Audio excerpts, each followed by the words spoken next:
Welcome, IT changemakers, to the Dex Show with Tim Flower and Tom McGraw. Let's get into it. Hello, changemakers. Welcome back to the Dex Show. I'm Tom McGrath, flying solo this week because Tim Flower is flying solo on his Harley Davidson, if you can believe that, listeners. He is taking the most amazing motorcycle trip. He does it every single year across North America, and we'll have to get a lowdown from his trip on his trip from Tim once he's back with us next week. In the meantime, I have an absolutely wonderful and really original guest to talk to today. She's Tania Benade-Meyer. She's Tanya, I've taken a quote from your LinkedIn, right, and it got me thinking. An expert, because you wear so many different hats. So this was my best way of, I thought, of everything I saw of defining you from our prior conversation. You're an expert in structured and unstructured data. Would you say that calls it pretty well? Yes, 100%. I would say that is accurate. Oh, I would like to think I'm an expert, but I think there's many experts out there. Hopefully, can tick that box. Well, I hope you're an expert too, Tanya. You come on the podcast. It'd be awfully unfortunate if you weren't. No, you definitely are. We've had a good prior conversation, as I say, and I thought there's an irony to it as well, right? Like an expert in structured and unstructured data. You Mhm. could.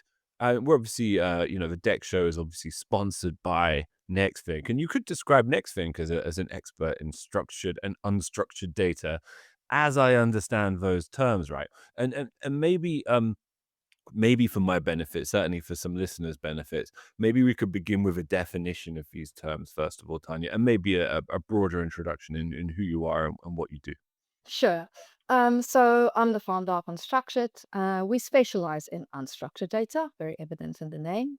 And it started with social listening. So social listening is going online and looking at tweets, posts, videos, comments, anything that is not a number, essentially. And that is how you would define structured and unstructured data as well. Unstructured data is in a nice form, it can be interpreted. You can't put a number to it, you can't count it, you can't sum it, you can't divide. Whereas structured data is exactly that. You can do mathematics with it. So that's the kind of like the base way to do it. Now, you can structure unstructured data, you can count how many tweets, what's the engagement on it. So there's some structured data, and it's essentially taking words that people say, creating categories of whatever you want to get out of it. So having a hypothesis and testing it, and then putting it in a structured form so you can analyze it and put it in a dashboard. And I think that is what I like about unstructured data is you can have a setup, tweets, posts, comments, videos, and depending on the question I ask, I will get a completely different answer. And so structured data is very flexible and fluid depending on how you look at it or how you define the question. You can get a very different answer. It sounds a little bit like a contrast you may have become familiarized with in recent months, as we'll get to shortly, which is the distinction between the SLA and the XLA. Tanya, are you familiar with these terms?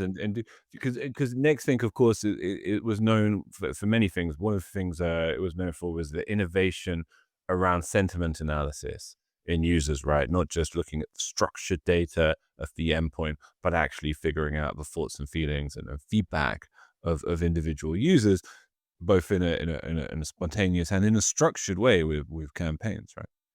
Exactly.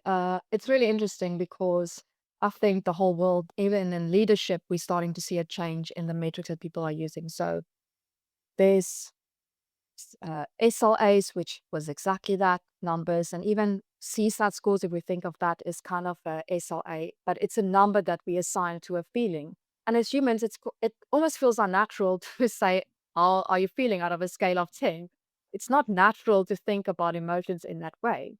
So with sentiment analytics, if you're asking people to use words to express it, there are perhaps on a scale of 1,000 different emotions that people can place them. So the nuance and the depth of information that you can get from just people writing a sentence versus people choosing a number when you're doing a survey and asking for feedback, that is what makes XLAs as a concept so much more powerful. And we're seeing that shift in leadership where previously, as leaders, and still in most cases, this is the case, is leaders are measured on metrics. You can manage what you measure. And it's really funny because everyone says, oh, we need to move away from management and do leadership. But yes, we're still using metrics to measure people. And so when we start moving towards experiences to measure people, that is not something that you can put a number on.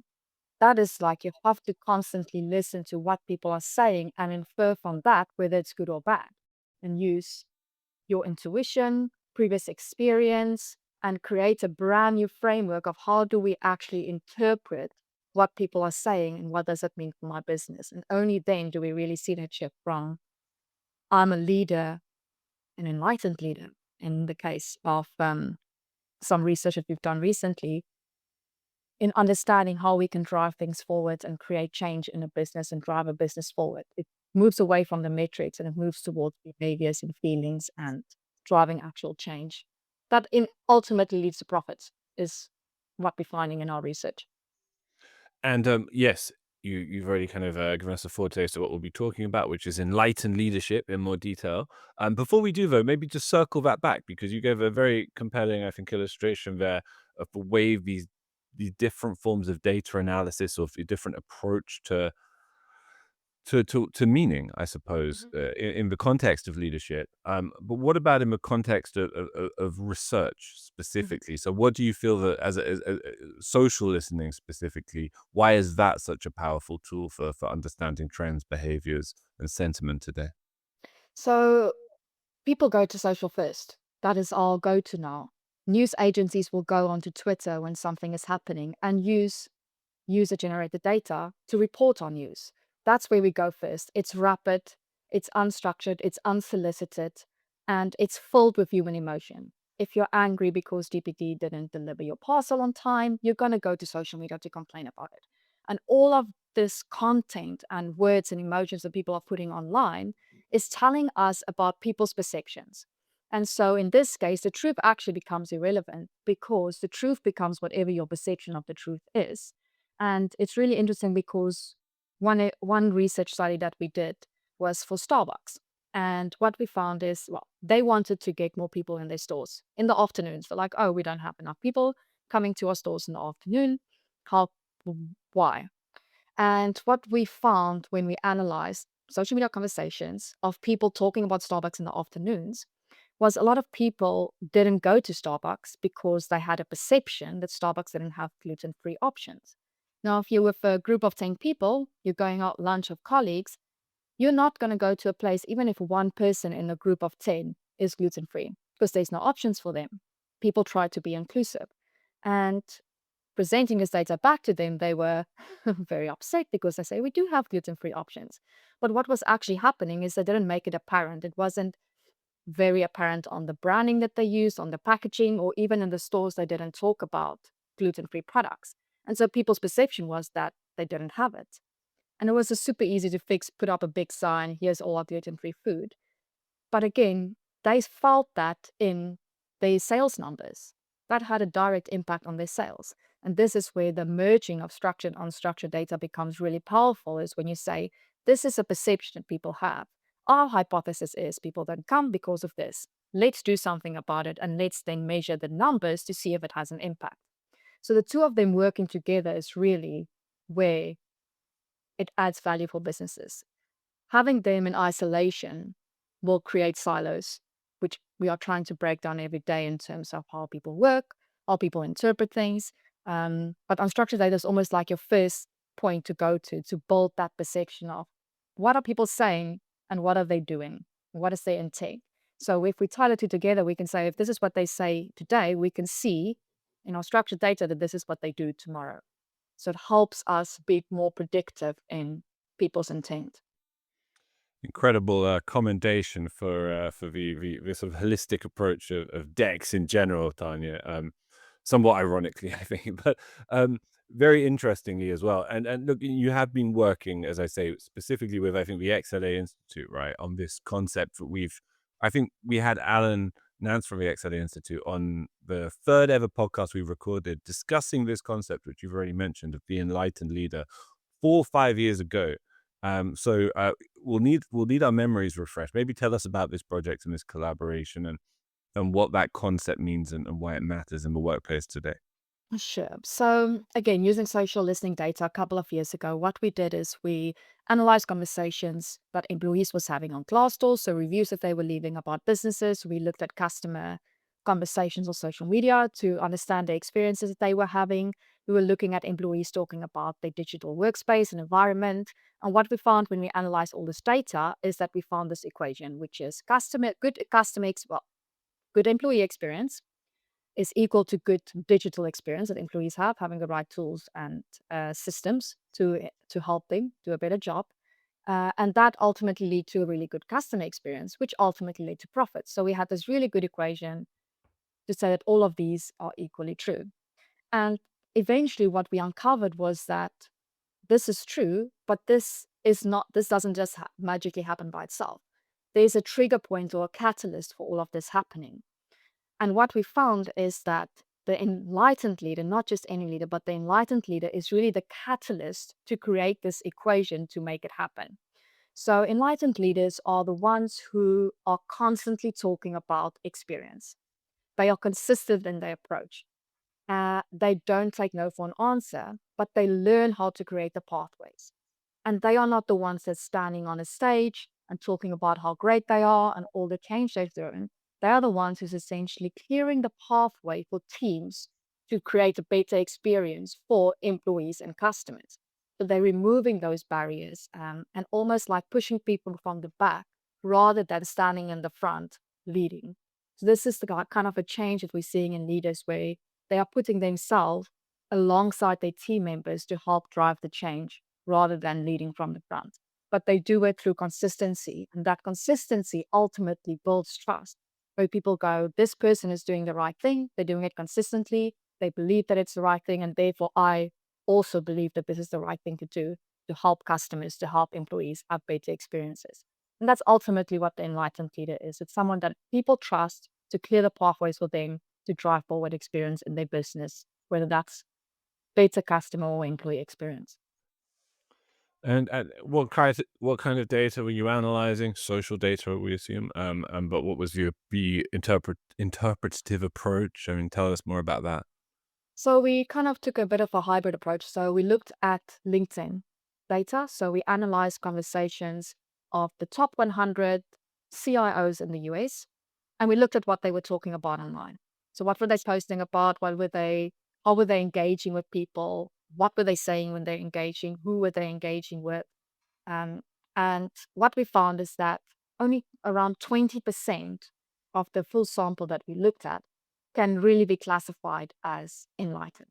And these are people who were always talking about their teams and their people and the experiences that they were having. Whereas the other 80%, they were mostly talking about business. Our business growth was doing that, the metrics, we've acquired this business, and very much traditional in their approach where they're focusing on the metrics and the SLAs, if we can call it that.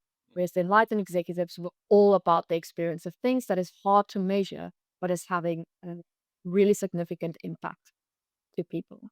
So that was one part of our analysis, and that's where we built hypotheses and had some qualitative and quantitative insights. We then surveyed and had conversations with people that we know are enlightened. We've met them through our journeys. Alan knows them quite well, and we know that they display behaviors that defines an enlightened leader. To really get into the depth of how do they build their teams, what was their journey to here, what resistance do they face, and what is their perception of what good leadership looks like. And so it was really interesting because we could see how we could identify what people were saying to us in terms of how they view leadership and how they drive their teams forward. It's also what we noticed other people online were talking about. So we could really validate our data from multiple approaches to say that we hear what you're saying and we can see how that translates in online conversation. So that match between talking to people, getting real world data, and also what people are posting on social media again validates how strong of a source social media is in helping us to identify trends in human behavior and changes over a period of time and how that is evolving. Interesting, really interesting. And so I guess Alan raised the enlightened leader with us for the first time a few years ago. How do you think the concept has evolved in more recent years?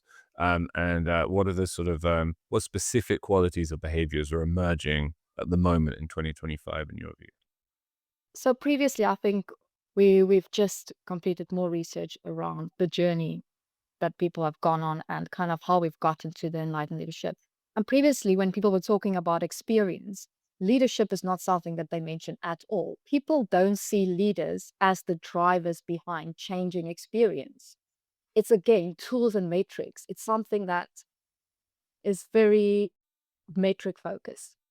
And recently, what we're seeing is there's been a very small group of people that has created that consistency about talking about experience constantly. And in large organizations, they have started creating teams where they are actively driving pilot programs, talking internally, and creating awareness about what a XLA world looks like. And through that, we are starting to see people become more aware of it. So I think the journey 5 years, 10 years ago has been educational and creating awareness. And we are actually still on that. This is still actually a very early days concept, even though people like Alan have been talking about it for 5 years. It's still very unknown, actually, this concept of an enlightened leader. Uh, but because of this very core group of people, they are the catalyst to create, have gone from kind of advocates of it to now ambassadors of it. And they're kind of spreading the news, and now have case studies and proven methodologies of what they have done to enforce that change in their organizations.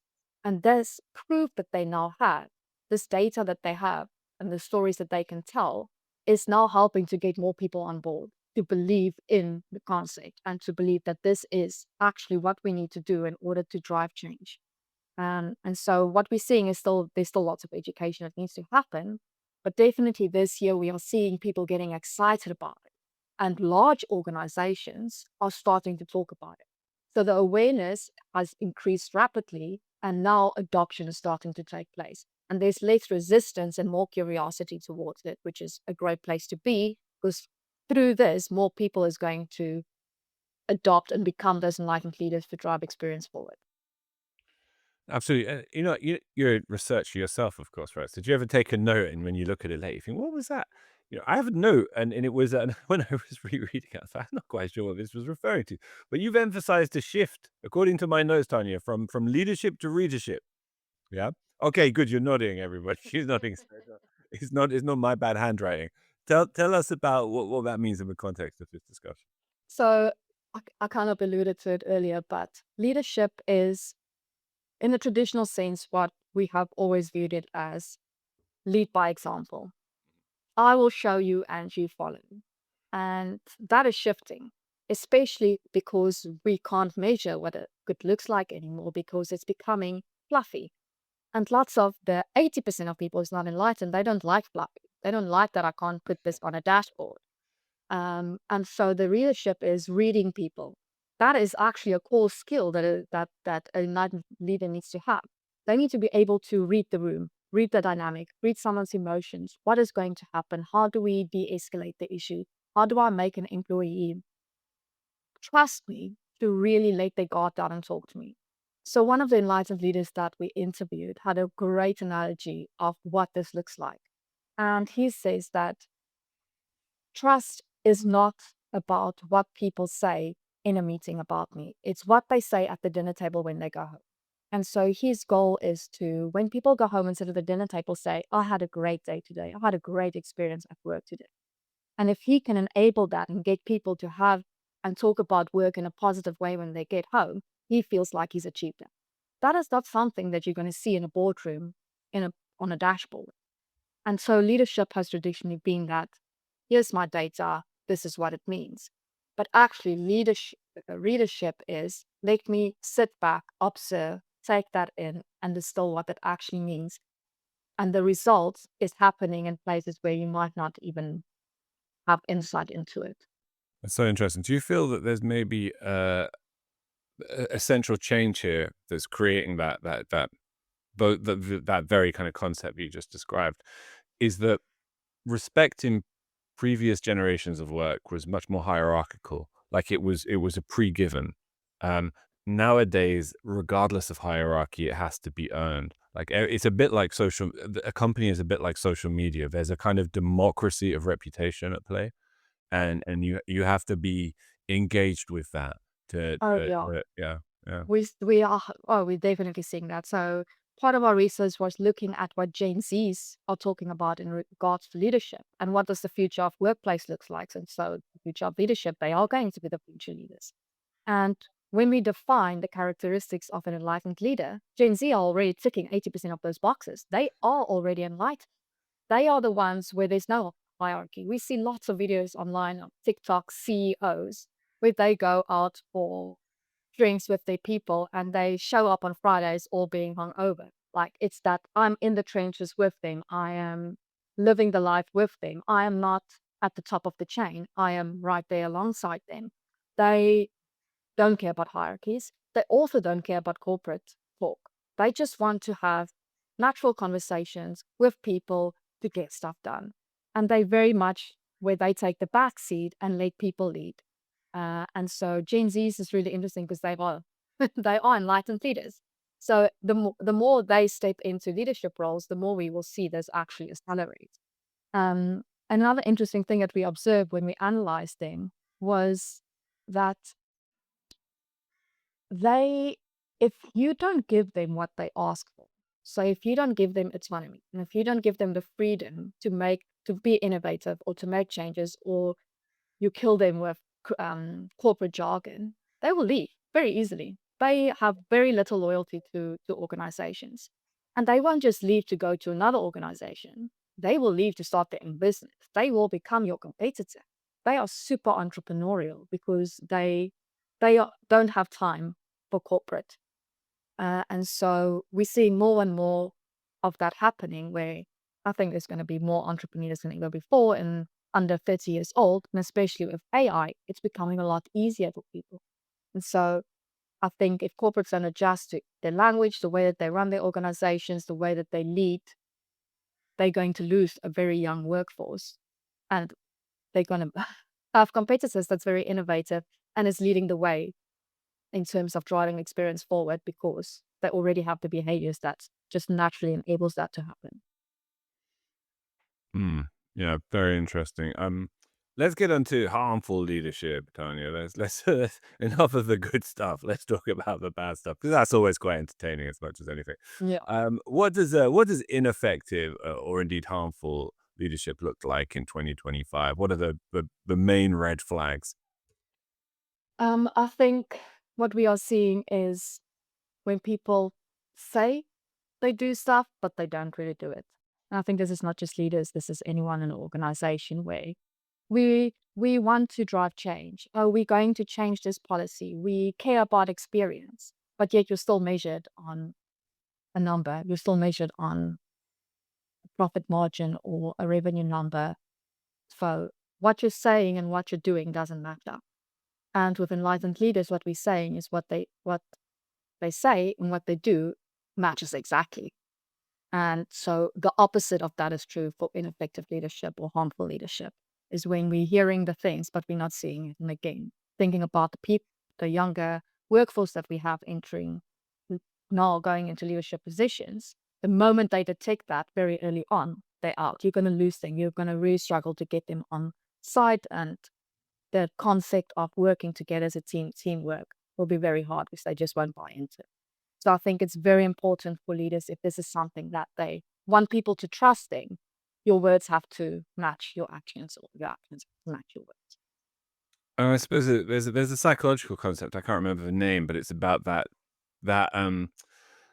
difference between how you see yourself and how others perceive you. Like I think it's the idea that there shouldn't be too much that you don't perceive that others can see too glaringly.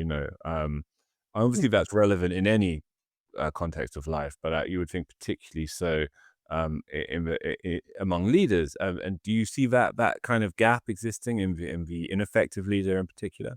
100%. Perception, what I mentioned earlier, perception is Yep. critical.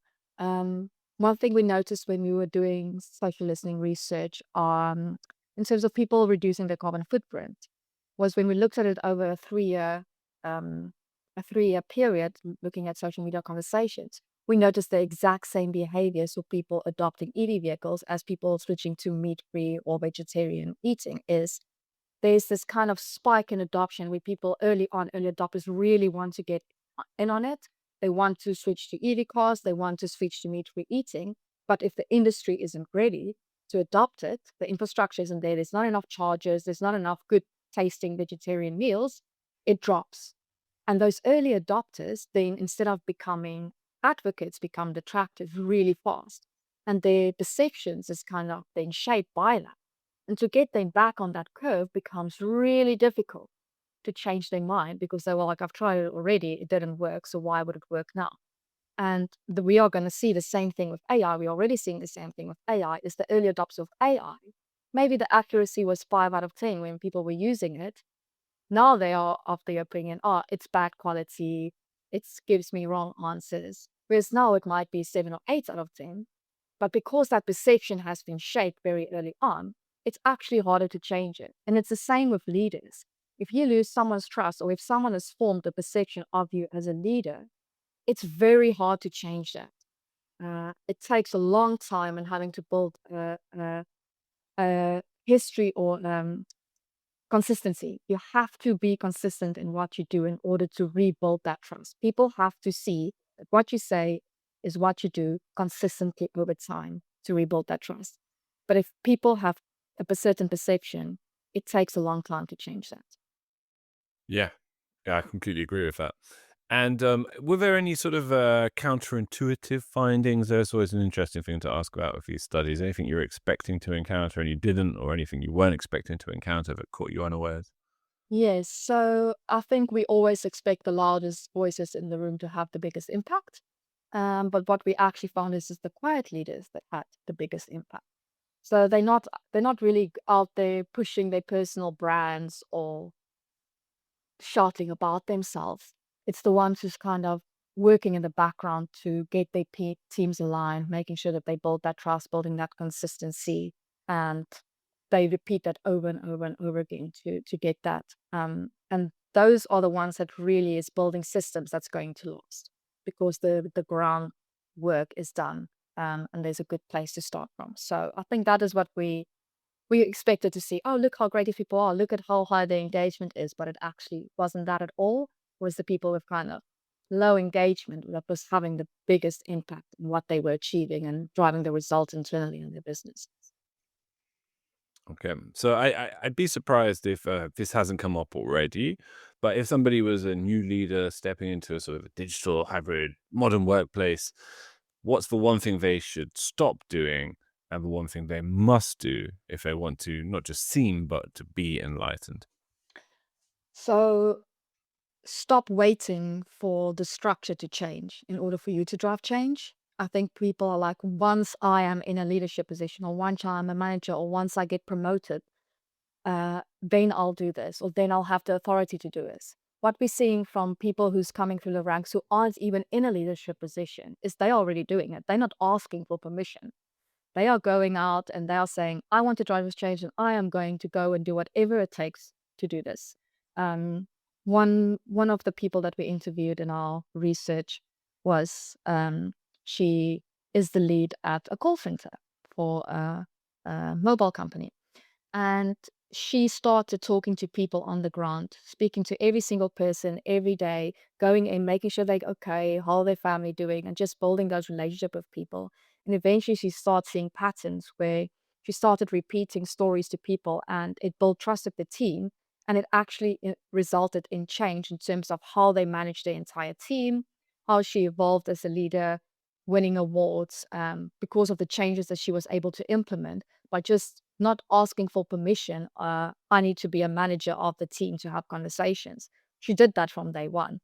And so you don't have to have a formal structure to do that. You can go and drive that change irrespective of what your role is. So don't wait for the promotion. What these students do.